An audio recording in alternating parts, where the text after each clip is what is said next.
Hi guys, welcome to GDP jobs. మనకైతే phone pay కంపెనీలో field sales executive jobs అయితే vacancies ఉన్నాయి అనమాట. సో డీటెయిల్స్ అన్ని క్లియర్ గా 1 by 1 ఎక్స్ప్లెయిన్ చేస్తా. వీడియో అనేది ఎక్కడ స్క్రిప్ట్ రాకుండా లాస్ట్ వరకు చూడండి. ఫస్ట్ వచ్చేసి జాబ్ గురించి చెప్తాను అనమాట. జాబ్ వచ్చేసి ఫీల్డ్ సేల్స్ ఎగ్జిక్యూటివ్ అనమాట. లైక్ ఫోన్ పే కి సంబంధించిన ప్రోడక్ట్స్ ఉంటాయి కదా, సో అవైతే మనమైతే సేల్ చేయాలన్నమాట. లైక్ ఇన్సూరెన్స్ ఉంటాయి, క్యూఆర్ కోడ్స్ ఉంటాయి, ఇవైతే సేల్ చేయాలన్నమాట. సో ఎటువంటి టార్గెట్ అయితే ఉండదు, సేల్స్ జాబ్ అనమాట. సేల్స్ జాబ్ కానీ ఎటువంటి టార్గెట్ అయితే ఉండదు మనకి. వర్క్ చేసినా చేయకపోయినా మనకైతే మంత్లీ శాలరీ అయితే పడుతుంది అనమాట. శాలరీ వచ్చేసి ఎంత ప్రొవైడ్ చేశారు అనమాట. శాలరీ వచ్చేసి మీకు 20 నుంచి 23 వరకు టేక్ హోమ్ శాలరీ అయితే ఉంటది. ఈఎస్ఐ, పిఎఫ్ ప్లస్ ఇన్సెంటివ్స్ అయితే ఉంటాయి అనమాట. అండ్ ఈ జాబ్ కి బయట అయితే కంపల్సరీ కావాలి, ఎందుకంటే మనము ఫీల్డ్ సేల్స్ కదా, సో బయట తీరాల్సి ఉంటుంది.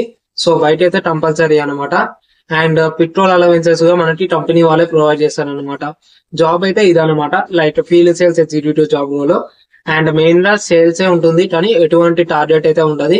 సో ఎవరికైనా సేల్స్ జాబ్ ఇంట్రెస్టెడ్, సో నేను మంచిగా మాట్లాడతా, నేను సేల్ చేయగలను, టార్గెట్ అచీవ్ చేయకపోయినా నేను కొన్ని సేల్స్ అన్నా చేస్తా అని మీ మీద మీకు కాన్ఫిడెన్స్ ఉంటే స్క్రీన్ మీద నెంబర్ అనేది మెన్షన్ చేస్తున్నా.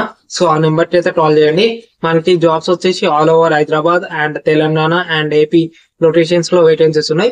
సో ఇటువంటి అప్డేట్స్ కోసం మన ఛానల్ అయితే ఫాలో అవ్వండి. Thank you, bye.